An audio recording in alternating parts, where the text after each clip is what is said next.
Which was the better arc in The Walking Dead Season 4, Episode 10? Of course, it was a very unique episode. I think it was like the beginning of, I wouldn't say the downfall of the walk. Well, I mean, it probably was actually. Who am I trying to kid, yeah? I mean, honestly, this is when we began to get, like, The Walking Dead would begin to, like, split up groups, have, like, small portions of groups here. So it was a unique episode for its time, but as The Walking Dead went on, this just became the norm, if we're being brutally honest about it. So let's talk about it. You want to talk about it, folks? Well, let's get stuck straight into it because we've got four options. And of course, we're going to kick off in last place. We've got Maggie, Bob, and Sasha. And for me, I wouldn't necessarily say it's the worst. Now, obviously, I think some people are just looking at certain characters and be like, oh, I think he's the best character, so that automatically makes the best group.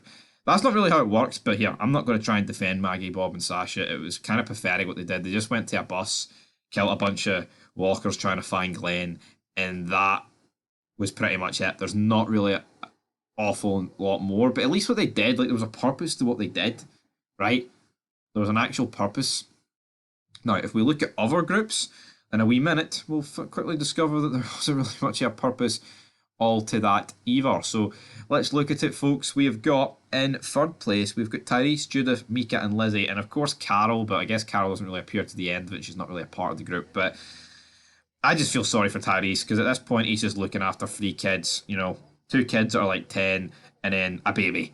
The guy, and he's been shot, I believe, so not exactly ideal for Tyrese. I mean, he's been given a big pile of, he's been given chicken shit and he's supposed to turn it into chicken salad. We've all heard that thing before. That's pretty much what he's been left to do.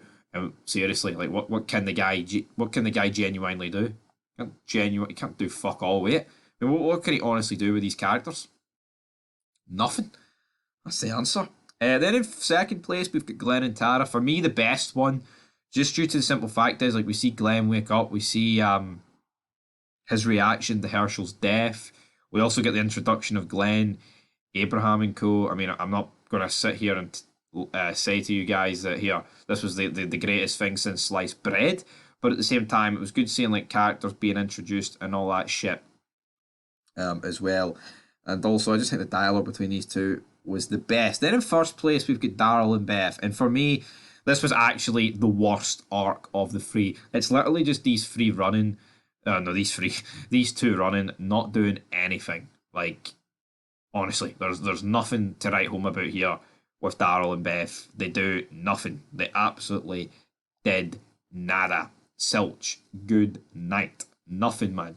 Absolutely nothing got done between these jabronis known as Daryl and Beth. It was just these two running, they fall on the ground. Beth's kind of giving like her own wee speech, and that's it. And for me, it's the worst. Like, we recently reviewed Still. Make sure you check out on Saturday, sorry. Um, it's not actually as bad on like a second viewing of it, but it's not particularly great either. But for me, the correct order would be Glenn and Tara, Mobby, Maggie, Bob, Sasha, Tyrese, Judith, Mika, and Lizzie, and then Daryl and Beth for this episode. Honestly, really left a lot to the imagination. This shit. Then our comment says, Bridget Connor, credit where credit is due. Tyrese has his hands full, quite literally, between Judith, Mika, and Lizzie. Man deserves some sort of award for dealing with diaper changes and the two annoying sisters. Not how much a shorter straw he could have drawn. I agree. I'm actually. I mean, we think we said during the review, but I'm surprised Tyrese just didn't fucking kill all three of them. But here, that wouldn't really been able to pass on television, would it? But anyway, guys, till next time, leave thoughts down below and peace.